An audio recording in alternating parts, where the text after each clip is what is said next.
Assalamualaikum warahmatullahi wabarakatuh. Bismillahirrahmanirrahim. Alhamdulillahi wa kafa. Wassalatu wassalamu ala imami ahli safa wal wafa. Sayyidina Muhammadinil mukhtaril mustafa. Wa alihi ahli safa. Wa sahbihi ahli wafa. Wa man tabi'ahum bi ihsanin waqtafa. Amma ba'du. Saudara-saudaraku yang dirahmati oleh Allah subhanahu wa ta'ala, marilah kita buka kajian kitab Wasiyatul Mustafa kali ini dengan Ummul Quran, Ummul Doa, Suratul Fatihah.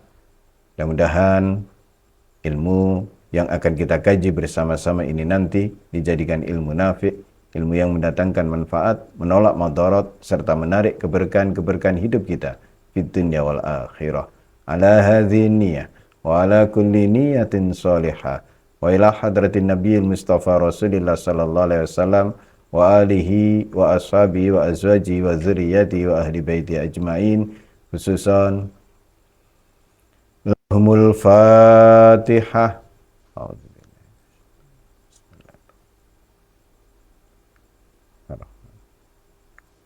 Iya.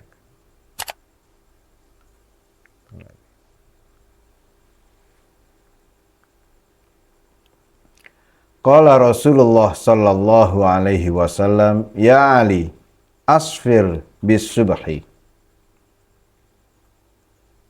Wahai Ali, kerjakan sholat subuh sedikit agak siang. Ini sejalan juga dengan hadis yang diriwayatkan oleh Rafi' bin Khadij. Dia mendengar Rasulullah sallallahu alaihi wasallam bersabda, asfiru bil fajri fa innahu a'zamu lil ajri. Salatlah subuh ketika agak siang, karena itu lebih banyak pahalanya.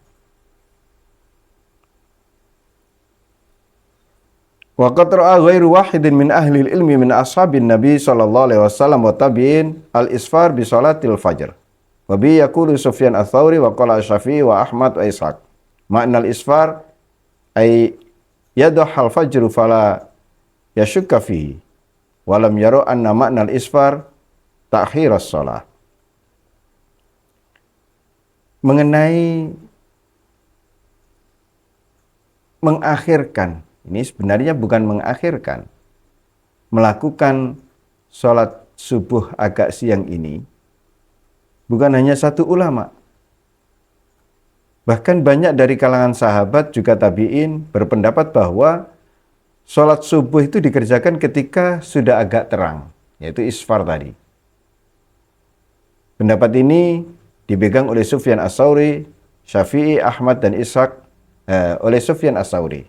Sementara Imam Syafi'i, Ahmad, dan Ishaq mengatakan bahwa makna isfar adalah ketika fajar telah terang. Jadi bukan saat gelap, sudah agak terang. Oleh karena itu, bukan berarti mereka berpendapat isfar itu mengakhirkan waktu subuh. Tidak. Di sholatnya ya belum berakhir waktu subuh. Nah, ini seakan-akan kontradiktif dengan hadis yang diriwayatkan oleh Sayyidah Aisyah. Annaha qalat, kunna nisa'an minal mu'minin yansarifna min sholati subhi ma'a Rasulillah sallallahu alaihi wasallam wa hunna mutalaffi'atun bimurutihinna la ya'rifna minal ghalas. Wa hadha ikhbarun an mudawamah. Aisyah berkata, dulu para wanita mukminat menghadiri sholat subuh bersama Rasulullah dengan berbungkus pakaian mereka. Kemudian mereka kembali ke rumah-rumah mereka ketika telah menyelesaikan sholat. Tidak seorang pun mengenali mereka karena gelapnya malam. Artinya, ini waktu ghalas atau waktu taglis. Jadi Sayyidah Aisyah pernah melakukan sholat bersama Rasulullah. Dia bersama para mukminat juga. Waktu itu setelah selesai sholat mereka pulang masing-masing itu masih belum saling mengenali. Artinya masih teramat pagi, masih teramat gelap. Nah, hadis dari Aisyah ini menjadi pertanda bahwa ini adalah waktu taglis, itu waktu yang masih pagi, itu pada saat masih gelap, sehingga antara satu orang dengan orang yang lain tidak saling tahu. Ya. Para ulama berbeda pendapat tentang waktu terbaik untuk menunaikan sholat. Ini tadi menyangkut sholat subuh itu baiknya dilaksanakan di awal. Semuanya sepakat kalau subuh itu dimulai dari fajar shadiq. Atau agak akhir, yaitu di waktu isfar. Nah, ini ada banyak perbedaan pendapat di kalangan ulama. Kalau Imam Syafi'i, Imam Maliki ini berpendapat sebaiknya menyegerakan sholat subuh pada waktu gholas, masih gelap tadi. Sementara dari kalangan mazhab Hanafi ini lebih memilih di waktu isfar.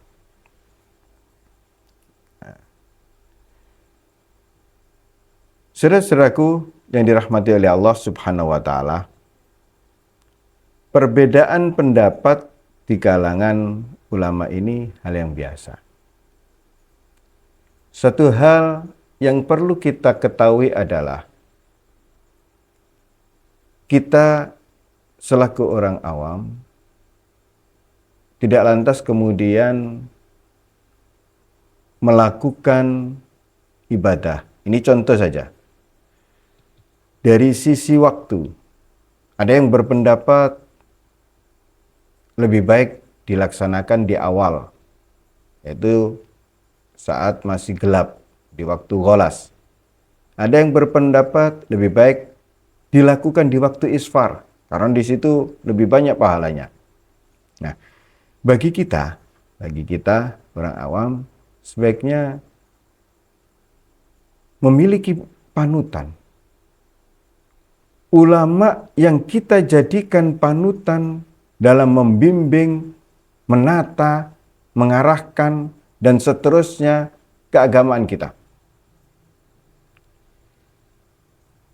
Karena jika tidak demikian, kita akan terancam.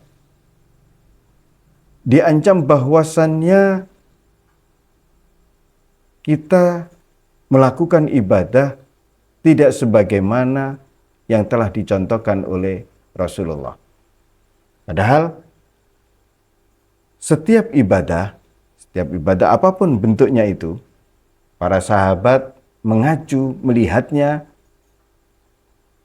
atas apa yang pernah dilakukan oleh Rasulullah. Nah, demikian pula hendaknya kita mengacu kepada para ulama pewaris Nabi. Kita harus punya guru di dalam membimbing keagamaan kita, di dalam memberikan penjelasan, keterangan, mengajari kita terkait masalah ibadah dan seterusnya.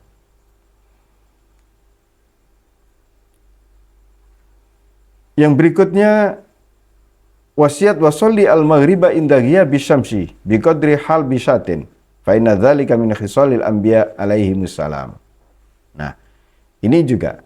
Jadi kerjakan sholat maghrib ketika matahari terbenam kira-kira selama memerah susu kambing. Karena yang demikian itu termasuk perbuatan para nabi. Di sholat maghrib itu ya sebaiknya dilakukan sesegera mungkin. Kenapa Rasulullah SAW bersabda disunnahkannya melaksanakan sholat maghrib dan makruh untuk mengakhirkan sholat maghrib.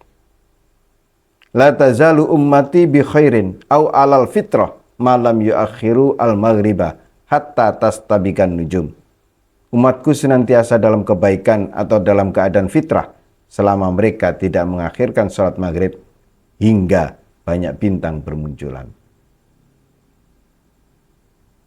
Saudara-saudaraku yang dirahmati oleh Allah, sekali lagi, jadi seluruh perkara yang wajib atas seorang muslim ini haruslah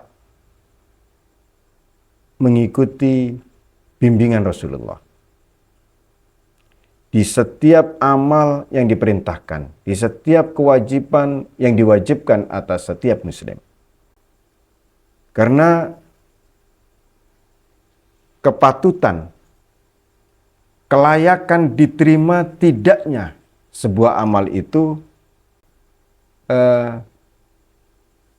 disyaratkan ada dua. Jadi diterima tidaknya amal seseorang itu apabila memenuhi dua persyaratan berikut. Yang pertama tentu ikhlas murni karena Allah. Yang kedua muwafaqah hadiyin Nabi sallallahu alaihi wasallam. Sesuai dengan bimbingan petunjuk Nabi. Jika tidak terpenuhi dua syarat tersebut, amal ibadah tidak diterima oleh Allah. Karena Allah tidak mau disembah dengan bodoh. Yang paling tahu tentang Allah, ya Nabi kita. Yang paling tahu bagaimana ibadah yang semestinya, yang terbaik, yang harus dilakukan, ya Nabi kita. Nabi kita kemudian mengajarkan kepada para sahabat. Para sahabat kemudian mengajarkan kepada tabi'in. Tabi'in kemudian mengajarkan kepada tabi'in. Begitu seterusnya ila asrina hadza. Hingga di zaman kita. Oleh karena itu, melalui wasiat Nabi kepada Sayyidina Ali ini, kita hendaknya masing-masing kita untuk terus belajar. Dan jangan belajar sendiri. Jangan belajar melalui buku, melalui Google. Belajarlah kepada orang. Belajar itu talaki, bertemu secara langsung dengan orang. Carilah siapa yang menurut kita orang yang layak kita jadikan panutan, orang yang layak kita mintai bimbingan, arahan, dan seterusnya atas keagamaan dan ibadah kita. Semoga dari waktu ke waktu kualitas ibadah kita semakin baik dan semakin baik dari segala sisinya. Sehingga kapanpun Allah mengakhiri hidup kita, Allah mengakhirinya dengan husnul khatimah. Amin ya rabbal alamin. Jalanallahu wa iyyakum minal muridin as-shadiqin. Wa adkhalana wa iyyakum fi zumrati ibadihi salihin al-muslihin. Wassalamualaikum warahmatullahi wabarakatuh.